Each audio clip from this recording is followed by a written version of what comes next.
Et ensuite, nous avons fini la détermination de la résistance. On a vu combien de méthodes pour déterminer la résistance électrique. Combien de méthodes avons-nous vu pour déterminer la résistance électrique? 2 méthodes. 2 méthodes. Lesquelles? Quelles sont ces méthodes? Quelles sont ces méthodes? Parlez de 2 méthodes, vous pouvez pas les cahiers. Quelles sont ces 2 méthodes? Oui. La méthode avec voltmètre et voltmètre. La méthode, on peut remettre au voltmètre. Une autre méthode. On peut remettre avec juste avec un résistor. Avec un résistor. Ah. Autre méthode, on a vu, vous ne le lisez pas. Hein? Quelle autre méthode encore qu'on a vu? Celle qui consiste à mesurer directement avec un lomètre. Et troisièmement, avec une question de code de couleur.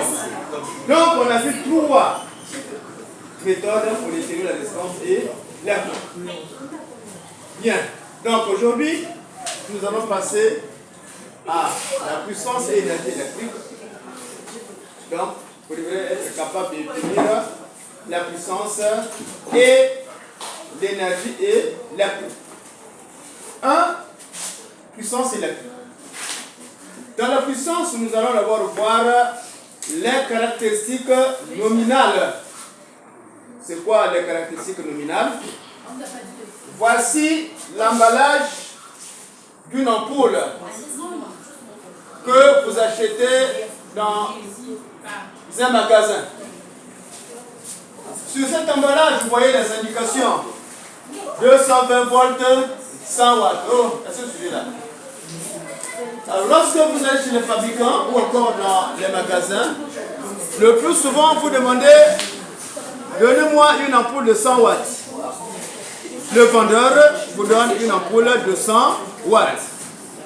Donnez-moi une ampoule de 75 watts. Et le vendeur vous donne une ampoule de 75 watts. Et si c'est 60 watts, on vous donne une ampoule de 60 watts. Que représentent ces indications? Qui apporte ces indications sur les emballages? Est-ce que c'est le vendeur? Est-ce que c'est le fabricant? Mais que représentent ces indications? Que représentent ces indications d'abord? Que représentent ces indications? Oui. Ces indications permettent à l'appareil de fonctionner normalement. Voilà. Donc ces indications permettent à l'appareil de fonctionner normalement. Et ici, que représente 220 volts? Chikaya. Que représente 220 volts? C'est la tension nominale. C'est-à-dire, oh, le MBA quand ça s'agit de lire là, vraiment la télé. Bien. Cette tension, vous avez parlé de la tension nominale. Lorsque vous branchez, vous connectez, vous branchez votre appareil, vous vissez, vous mettez votre lampe en alimentation. Lorsque cette lampe fonctionne normalement, la tension à ces volts doit être égale à 220 volts. Sinon, la lampe ne fonctionne pas normalement. Supposons que de 220 volts, la tension monte jusqu'à 300 volts. Que deviendra la lampe? Voilà, la lampe va griller. Et si on descend, si la tension diminue jusqu'à 100 watts, comment sera l'éclat? Voilà, on dit la surtension et le survoltage et le sous-voltage. Donc la lampe ne doit pas fonctionner normalement. Alors, donc ces indications sont très importantes. 220 volts, c'est la tension nominale. Et 100 watts, c'est la puissance nominale. Hey, laissez-moi comprendre là.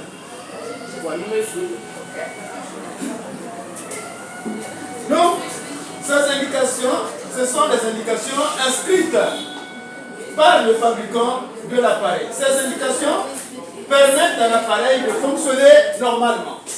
On les appelle caractéristiques nominales.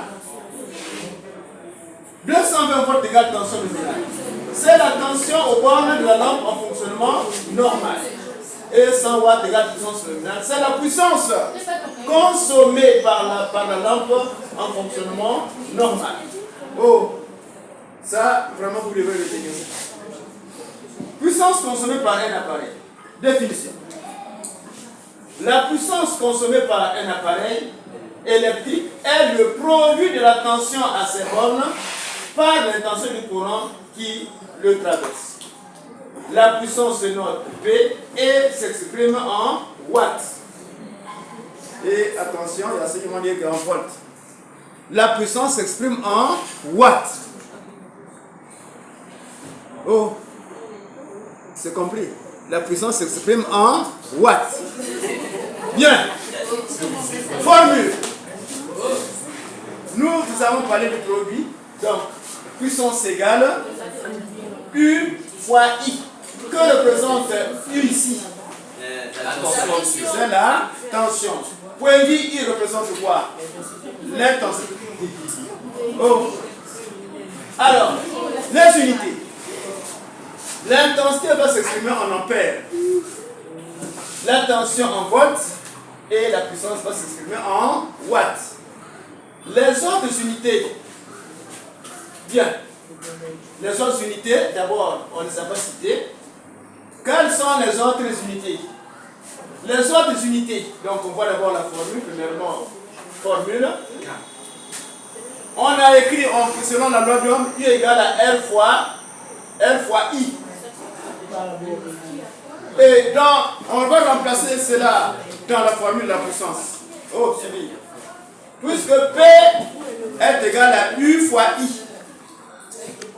Selon la loi d'Ohm, U est égal à R fois I. Je prends ça et je remplace à la place de U. Donc P égale R fois I qui est là d'abord, qui représente U, multiplié par I. Et je trouve R I au carré. Donc P aussi est égal à R fois I au carré. I, toujours en ampères, R en ohm et la puissance en watts. Toujours avec la loi d'Ohm. U égale à R fois I. Cela implique que I égale U sur R. Et on remplace dans la formule de la puissance P égale à R fois I au carré égale à R. Puisque I est égal à U sur R, donc je mets la parenthèse, U sur R le tout au carré. Et je vais développer. U au carré égale à U fois U. Donc nous avons U au carré divisé par R au carré. Nous avons R au numérateur et R au dénominateur. Donc on peut simplifier. En simplifiant, il va nous laisser R ici. Donc P égale à U carré sur R. P égale U carré sur R. R en ohm, V en volts et la puissance en watts. Oui. Alors, ce qu'on simplifie, on ne simplifie pas les deux carrés ici. Non, les deux carrés, quel deux carrés ici? Il y a les deux carrés en haut et en bas. Oui. Là, ça simplifie ici. Qu'est-ce qu'on a fait? On a simplifié avec ce R là. N'est-ce pas? Le R là est au numérateur. Et au numérateur, nous avons R au carré. C'est comme si vous avez suivi 3x sur 2x au carré. Qu'est-ce que je peux faire? Je peux simplifier. Ça c'est égal, 3x ici est égal 3x. Et 2, nous avons 2x fois x. Est-ce que vous ne voyez pas? Donc cela signifie que je peux simplifier ce x là avec celui-ci. Et il va me rester 3 sur 2x. Hein? C'est la même chose. Bien, donc on a simplifié. En simplifiant, donc nous trouvons U carré sur R. Les autres unités, comme le dit, donc les autres unités, on enlève les autres ici. Oui. Les autres unités de la puissance sont watts. Le mégawatt, 1 mégawatt égale à 10 exposants 6 watts. Le milliwatt, 1 milliwatt égale à 10 exposants moins 3 watts. Puissance consommée par une installation. Une installation est constituée de quoi? De quoi est constituée une installation électrique? Oui. Oui. Non, non. Une installation simple seulement, ça dit qu'est-ce qui fonctionne? Oui. L'installation constituée de générateur. Dans une maison, votre installation est constituée de quoi? Des lampes, le congélateur, quoi encore? Oh, frigo, oui. Chauffe-eau, tout ça. Ce sont des appareils qui constituent l'installation. Et dans cette installation, chaque appareil consomme une puissance. Comment on va évaluer cette puissance totale? Alors, pour évaluer la puissance totale, P égale à F plus P2 plus P, tout. La puissance consommée par une installation est égale à la somme des puissances consommées par chaque appareil. Hein? On additionne ces appareils de la puissance là. Et enfin, nous passons au grand 2. Prochainement, nous allons voir l'énergie électrique. Oui. Voilà. Oh, ça va.